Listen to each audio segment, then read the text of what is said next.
बिस्मिल्लाहिर्रहमानिर्रहीम।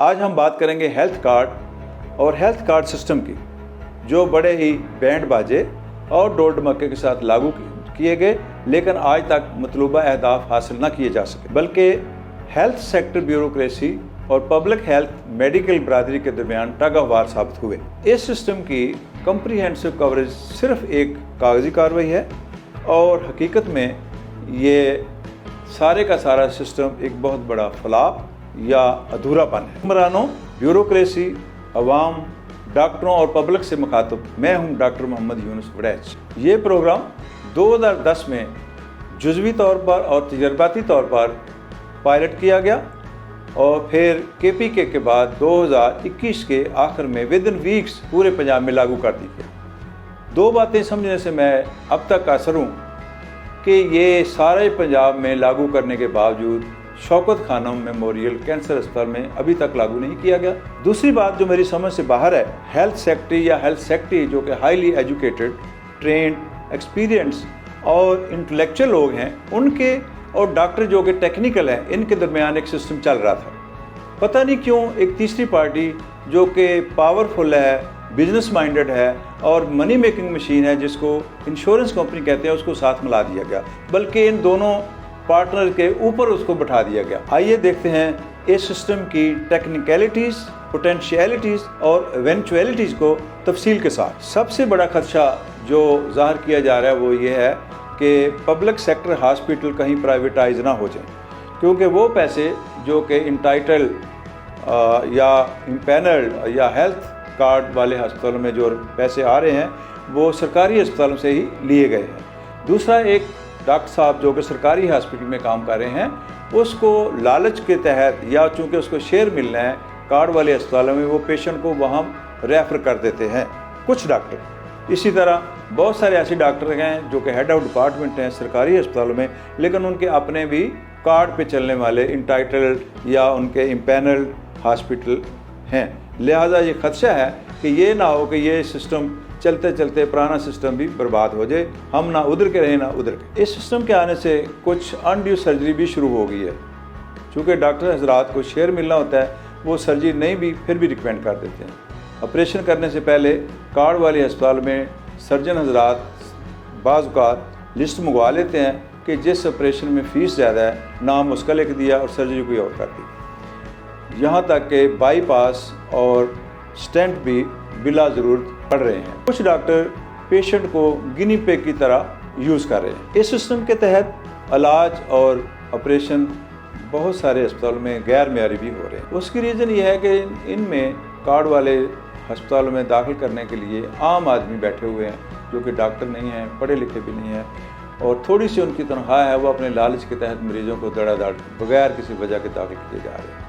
Private hospital में जिनमें कार्ड की सहूलत मुहैया की जाती है, ऑपरेशन थिएटर भी स्टैंडर्ड के नहीं हैं। ऑपरेशन थिएटर बनाने के लिए एक ख़ास मटीरियल और ख़ास बिल्डिंग दरकार है, और ख़ासकर ऐसे ऑपरेशन आर्थोपीडिक सर्जरी के जैसे कि हिप और नी रिप्लेसमेंट के लिए बिल्कुल स्पेशल किस्म के टेक्निकल ऑपरेशन थिएटर चाहिए, जो कि इन अस्पतालों में नहीं है। ऑपरेशन थिएटर के अंदर जो मटेरियल इस्तेमाल हो रहा है, जो इंस्ट्रूमेंट इस्तेमाल हो रहे हैं, जो लिनन या कपड़े इस्तेमाल होते हैं, सरकारी अस्पतालों में उनको चेक करने के लिए एक स्टेप होती है, एक स्पेशल टीम होती है जो वक्तन फ़क्तन उसकी स्टरलाइजेशन चेक करती रहती है। प्राइवेट अस्पतालों में ये चीज़ें भी नहीं हैं। प्राइवेट अस्पतालों में चूँकि मुनाफे को मद्देनज़र रखना होता है, वहाँ की सिरिंजें, बरनूले, ग्लव्स, ये सारी चीज़ें सब स्टैंडर्ड होती हैं जो कि इन्फेक्शन को काज करने का मौजूद बनती हैं। अमला भी अनट्रेंड होता है, कोई एक आध डॉक्टर होता है रात को, बाज़ का इन अस्पतालों में रात को ड्यूटी पर कोई नर्स या अनट्रेंड बंदा रखा जाता है, जो कि पेशेंट के लिए इंतहाई ख़तरनाक साबित हो सकता है। सरकारी हॉस्पिटल में सर्जन आम तौर पर एक लिस्ट में 2 या 3 ज़्यादा से ज़्यादा ऑपरेशन करते हैं, जबकि इम्पैनल अस्पतालों में एक डॉक्टर 10-10 ऑपरेशन भी कर लेता है। बाज़ का एक हॉस्पिटल के अलावा वो जाके दूसरे हॉस्पिटल में एक ही दिन में करता है।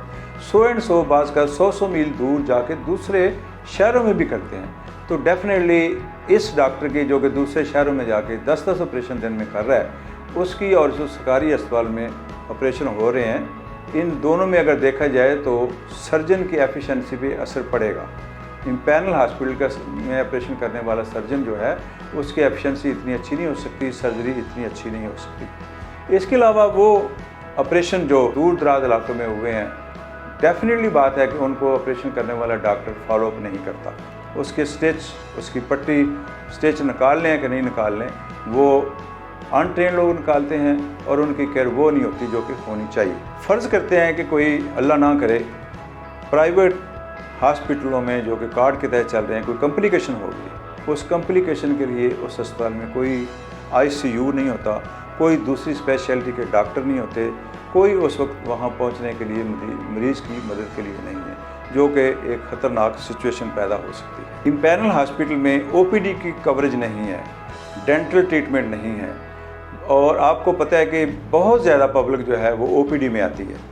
इसका मतलब इस कार्ड के तहत वो बेचारे तो लोग मारे गए ना जिनको शुगर है, ब्लड प्रेशर है या और कोई ऐसे प्रॉब्लम है जो कि दाखिल तो नहीं हो रहे लेकिन बाहर ट्रीटमेंट ले रहे हैं, वो सारे सफ़र कर रहे हैं। इन इम्पैनल्ड हॉस्पिटल में कोई अकाउंटेबिलिटी नहीं है, कोई मेडिसिन परचेज कमेटी नहीं है, कोई इंक्वायरी कमेटी नहीं है। अगर किसी पेशेंट की डेथ हो जाती है तो क्यों हुई उसको जांचने के लिए, मॉनिटर करने के लिए कोई सिस्टम नहीं है। एक एमबीबीएस डॉक्टर जो है वो एफसीपीएस सर्जन को कंट्रोल कर रहा है। इस सिस्टम के ऊपर भी कोई सिस्टम होना चाहिए जो कि इसको कंट्रोल करे या वाज़ह तौर पे किस बंदे को कंप्लेंट लीजिए। इस सिस्टम में ये भी एक खामी है। ये थे हमारे खदशात।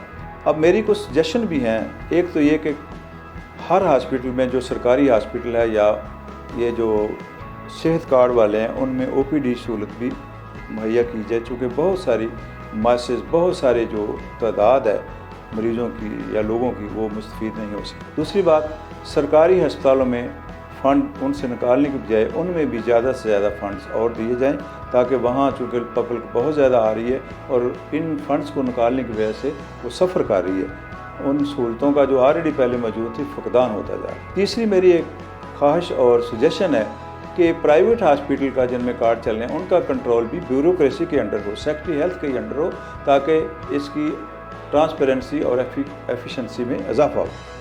अल्लाह हाफ़िज़।